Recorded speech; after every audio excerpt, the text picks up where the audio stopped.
Salut à tous, j'espère que vous allez bien. Je m'appelle Sarah Durand, je suis volontaire en service civique à la Maison associative de la santé. Et aujourd'hui on se retrouve pour l'épisode numéro 12 des associations en action et on reçoit SOS Amitié. Allez, c'est parti! Bonjour, je suis bénévole à SOS Amitié La Rochelle. Donc, le poste de SOS Amitié La Rochelle a été créé en 1982. Nous faisons partie d'une fédération qui regroupe environ 45 postes en France.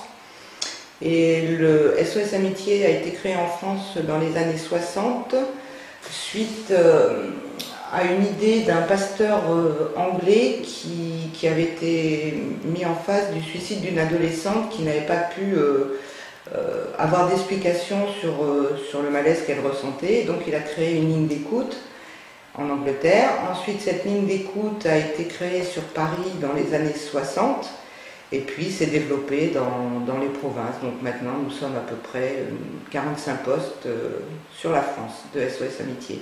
D'accord. Et donc, quelle est la mission du coup de l'association? Alors la mission d'SOS Amitié, c'est la prévention du geste ou du comportement suicidaire. C'est-à-dire qu'on laisse et on ouvre un espace de parole complètement anonyme, confidentiel donc, pour que les gens qui ont alors on va dire des problèmes ou des interrogations ou des envies suicidaires puissent se confier, puissent parler et peut-être avoir non pas une solution mais tout du moins une ouverture sur leur avenir. D'accord. Et du coup, vous êtes combien d'adhérents du coup à l'association sur La Rochelle? Alors cette année, nous sommes environ une quarantaine d'adhérents, donc tous bénévoles. L'association n'est gérée que par des bénévoles. D'accord. D'accord, très bien. Et comment est-ce qu'on fait du coup pour adhérer à cette association? Alors nous avons une campagne de recrutement une fois par an. Cette campagne se déroule début septembre. Donc, alors malheureusement, nous sommes obligés de recevoir les postulants un par un parce que c'est une association qui écoute beaucoup de détresse et ce n'est pas toujours facile. Et suite à ces entretiens, une formation est proposée, une formation qui est dispensée par des professionnels de la santé qui dure environ 5 mois. Donc une formation en 2 parties. La première partie théorique qui va toucher un peu toutes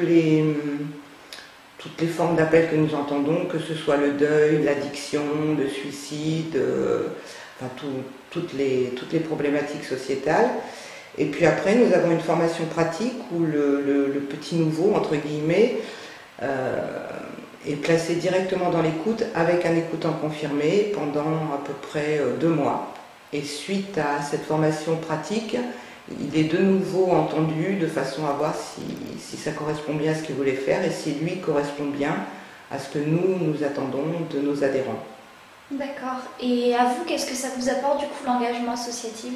Alors l'engagement associatif en général, pour moi, c'est indispensable dans la société où nous vivons. C'est quelque chose qui ne peut pas ne pas exister.